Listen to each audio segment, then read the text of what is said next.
Hi అండి. ఈరోజు నేను అమ్మ వాళ్ళ ఇంటికి వచ్చాను. అయితే మా అమ్మ వాళ్ళ దగ్గర చాలా మొక్కలు ఉంటాయండి.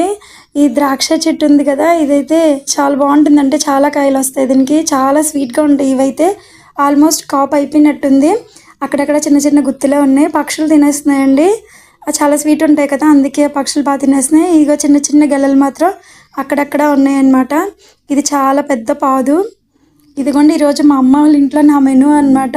నేను ఎప్పుడు వచ్చిన మెనూ ఇలాగే ఉంటుంది. పప్పు, కొండపిండాకు, ఇది ఆవకాయ, పొటాటో ఫ్రై, ఇది క్యారెట్ టమాటో పులుసు అనమాట. నాకు చాలా ఇష్టం, అందుకే మా అమ్మ చేస్తుంది. అది చెక్కల పప్పులో నంచుకోవడానికి. గడ్డ పెరుగు. మనం ఎంత పెద్దవాళ్ళమైనా సరే మన పుట్టింట్లో ఎప్పటికీ మనం మహారాణులమే కదండి. ఎప్పుడు వచ్చినా అలాగే చూసుకుంటూ ఉంటారు. అది కూడా ఒక అదృష్టం అనే అనుకోవాలి. ఇక పప్పులోకి నెయ్యి వేసుకోమని చెప్తుంది మా అమ్మ, వేసుకుంటున్నాను. ఇదే అండి ఈరోజు నా మెనూ. ఈరోజు థర్స్డే, గురువారం రోజు నాన్ వెజ్ తినాం కాబట్టి ఇలా ఉంది. అదే నాన్ వెజ్ తినే రోజు అయితే